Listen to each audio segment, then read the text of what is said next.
अस्सलाम वालेकुम। क्या हाल चाल है आप सबके? कैसे हैं आप सब? ठीक ठाक हैं? खैरियत से हैं? मैं भी बिल्कुल ठीक ठाक हूँ अल्हम्दुलिल्लाह। जी ज़रा जल्दी से ये तो बताइए कि हम किस क्लास में मौजूद हैं? इस्लामियात की क्लास में। बिल्कुल ठीक कहा आपने। और आज इस्लामियात की क्लास में हम बात करेंगे अपनी किताब के सबक नंबर 15 पे। आज की क्लास में हम सबक नंबर 15 शुरू कर रहे हैं अल्हम्दुलिल्लाह। और आज हम इस सबक को सुनेंगे भी, इसके बारे में बातचीत भी करेंगे और कुछ सवाल भी सॉल्व करेंगे। ठीक है, तो फिर हम पढ़ते हैं अपना सबक। ठीक है ना? तो आप बुक देखना चाहेंगे? बुक खोल लीजिए, एक नज़र डालिए किताब के पेज नंबर 44 पे। पेज नंबर 44 पे मौजूद है हमारा नया सबक, सबक नंबर 15। जी हाँ, हमारे सबक का नाम है उम्मे सलमा रज़ी अल्लाह ताला अन्हा की कहानी। क्या नाम है? उम्मे सलमा रज़ी अल्लाह ताला अन्हा की कहानी, हिस्सा अव्वल। आज हम हिस्सा अव्वल पे बात करेंगे। चलें, तैयार हैं फिर आप? तो चलें, मैं आपको पढ़ के सुनाती हूँ सबसे पहले कि यहाँ क्या लिखा है। तो चलें, बुक देख ली ना? अब बुक बंद करके रख दीजिए और ख़ामोशी से सुनिए कि मैं आपको क्या बता रही हूँ। चलिए सुनते हैं उम्मे सलमा रज़ी अल्लाह ताला अन्हा की कहानी, हिस्सा अव्वल। हज़रत मोहम्मद सल्लल्लाहु अलैहि वसल्लम ने मदीना जाने से पहले बहुत से मुसलमानों को मक्के से मदीने भेजा। मक्के से मदीने जाने वाले मुसलमानों में एक उम्मे सलमा रज़ी अल्लाह ताला अन्हा भी थीं। ये उनके लिए एक मुश्किल सफ़र था। यहाँ पर उनकी कहानी उन्हीं की ज़बानी सुनिए। जब हम मक्का में रहते थे तो हमें नमाज और कुरान पढ़ने की इजाज़त नहीं थी। इसी वजह से मेरे शौहर अबू सलमा रज़ी अल्लाह ताला अन्हा और मैंने मदीना जाने का फ़ैसला किया। हमने अपने साथ ले जाने के लिए कुछ चीज़ें ऊँटों पर लादी। मेरे शौहर ने ऊँटों की रस्सी को पकड़ा। मैं अपने बच्चे के साथ ऊँट पर सवार हुई तो मेरे ख़ानदान के लोग तेज़ी से जमा हो गए। उन्होंने मेरे शौहर से कहा, तुम मुसलमान हो गए हो और हम तुम्हें मदीने जाने से नहीं रोक सकते, मगर हम तुम्हारी बीवी को तुम्हारे साथ नहीं जाने देंगे। मेरे चचाओं ने मुझे अपनी तरफ खींचा। इस तरह मेरे शौहर के घर वाले भी वहाँ आ गए। उन्होंने मेरे चचाओं से कहा, तुम उसे ले जा सकते हो लेकिन तुम बच्चे को नहीं ले जा सकते, ये हमसे ताल्लुक़ रखता है। मेरे ख़ानदान वालों ने बच्चे को मेरे शौहर के साथ भेजने से इनकार कर दिया। दोनों ख़ानदानों के दरमियान झगड़ा शुरू हो गया। दोनों ख़ानदान मेरे बच्चे को अपनी तरफ खींच रहे थे।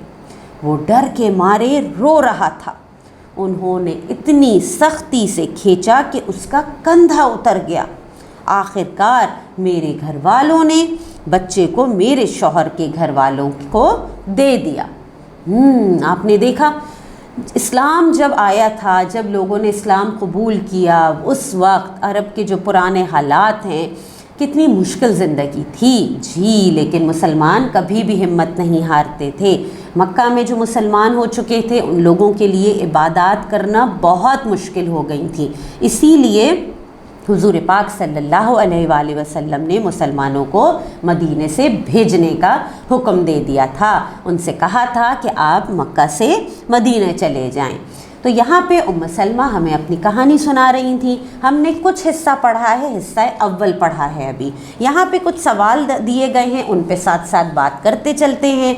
उम्मे सलमा, यहाँ लिखा है सवालात, 3 सवाल हैं छोटे छोटे से, उन पे बात कर लेते हैं। यहाँ लिखा है उम्मे सलमा रज़ी अल्लाह ताला अन्हा और उनके शौहर क्यों मक्का छोड़ना चाहते थे। क्यों करना चाहते थे? क्योंकि हुजूर पाक सल्लल्लाहु अलैहि वसल्लम ने तमाम मुसलमानों से कहा था कि वो मक्का से मदीने चले जाएं। इसलिए उम्मे सलमा रज़ी अल्लाह ताला अन्हा और उनके शौहर भी मक्का छोड़ना चाहते थे। ठीक है, अगला सवाल है, वो मक्का में क्या नहीं कर सकते थे? क्या नहीं कर सकते थे? वो मक्के में इबादत नहीं कर सकते थे, वो नमाज और कुरान नहीं पढ़ सकते थे। ठीक है, तीसरा सवाल है, वो मक्का में क्या नहीं कर सकते? तीसरा सवाल है, वो मदीने में क्या कर सकते थे? जाहिर है जब वो मदीने जाते तो वो आसानी से इबादत कर सकते थे, नमाज पढ़ सकते थे, कुरान पढ़ सकते थे, अल्लाह ताला के अहकाम पे आज़ादाना तौर पे अमल कर सकते थे। जी चलें, अब हम आते हैं इससे आगे कुछ हिस्सा और बाकी है, हिस्सा अव्वल का, उसको पढ़ते हैं। यहाँ पे ये पेज नंबर 45 पे मौजूद है। यहाँ आगे कुछ कहानी मज़ीद आगे बढ़ी तो और क्या बता रही हैं उम्मे सलमा की ज़बानी हम सुन रहे हैं कहानी। तो यहाँ लिखा है, इस दिन हम तीनों बढ़ गए। अबू सलमा रज़ी अल्लाह ताला अन्हा मदीना चले गए। मेरे बच्चे को मेरे शौहर के घर वाले अपने साथ ले गए। मेरे घर वालों ने मुझ पर सख्ती की कि मैं उनके साथ मक्के में ही रहूं। उन्होंने मुझे अपने घर से ज़्यादा दूर जाने की इजाज़त भी ना दी। मैं अपने बच्चे को देख नहीं सकती थी। हर सुबह मक्का के करीब पहाड़ी पर जा बैठती, शाम तक मैं वहीं रहती और अपने खाविंद और बच्चे को याद करके रोती रहती। यूं ही 1 साल गुजर गया। 1 साल बाद मुझे मेरा बच्चा वापस मिल गया। तब मेरे घर वालों ने मुझे अपने बच्चे के साथ अपने शौहर के पास जाने की इजाज़त दे दी। मैं पैदल ही मदीने की तरफ चल पड़ी। मैं नहीं जानती थी कि मैं अकेले इतना लंबा सफ़र कैसे तय करूँगी, मगर मुझे अल्लाह पर पूरा भरोसा था।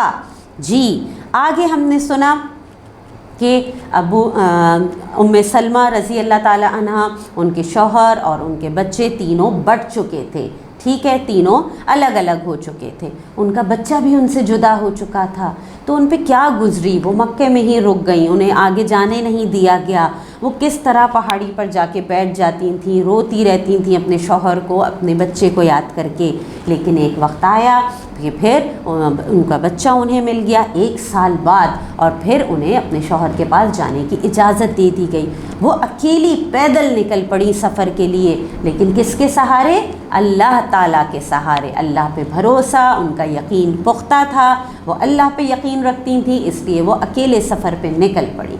यहाँ पे भी कुछ सवालात हैं, उन पे भी बात कर लेते हैं। यहाँ लिखा है, एक माँ अपने बच्चे के बग़ैर कैसा महसूस करती है? कैसा महसूस करती है? बहुत दुख होता है, बहुत तकलीफ़ होती है। ये बात तो आप अपनी अम्मी से पूछेंगे तो वो भी आपको बताएंगी कि बहुत दुख, बहुत तकलीफ़, रोना आता है, हर वक्त तकलीफ़ में, किसी पल चैन नहीं मिलता, सुकून नहीं मिलता। अगला सवाल है, उम्मे सलमा रज़ी अल्लाह ताला अन्हा अपना पूरा दिन पहाड़ की चोटी पर क्यों गुजारती थी? वो पहाड़ की चोटी पर बैठ के क्या करती थी? अपने बच्चे को, अपने शौहर को याद करके रोती रहती थी। इस तरह वो अपना पूरा दिन गुजारती थी पहाड़ की चोटी पर। अगला सवाल है, लोगों ने उम्मे सलमा रज़ी अल्लाह ताला अन्हा को 1 साल बाद क्यों जाने दिया? क्यों जाने दिया? क्योंकि 1 साल बाद उन्हें उनका बच्चा मिल चुका था। तब उनके घर वालों ने फिर उन्हें उनके शौहर के पास जाने की इजाज़त दे दी थी। ठीक जी, तो इस तरह आज हमने अपना एक नया सबक शुरू किया क्लास में, अपनी किताब का सबक नंबर 15 जो है उम्मे सलमा रज़ी अल्लाह ताला अन्हा की कहानी। आज की क्लास में इसमें हमने हिस्सा अव्वल को मुकम्मल किया है, हिस्सा अव्वल पे बात की है, सुना भी, साथ साथ हमने उसमें जो सवालात दिए गए थे उन पे बातचीत की। जो सवालात मौजूद हैं इन्हें आप अपनी कॉपी में तहरीर करेंगे जवाबात के साथ। जवाबात आसान है, मुख्तसर तरीके से तहरीर कीजिएगा। हमने अभी बात भी की है और आप बआसानी आपके सबक में ही मौजूद हैं, आप आसानी से लिख लेंगे। तो इन तमाम जवाबात को, सवालात को अपनी कॉपी में लिखेंगे, उसके बाद इनकी तस्वीर अपनी टीचर को भेज देंगे। ठीक है, तो आप ये काम कीजिए मुकम्मल। मैं मिलती हूँ इंशाअल्लाह आपसे अगली क्लास में। अल्लाह हाफ़िज़।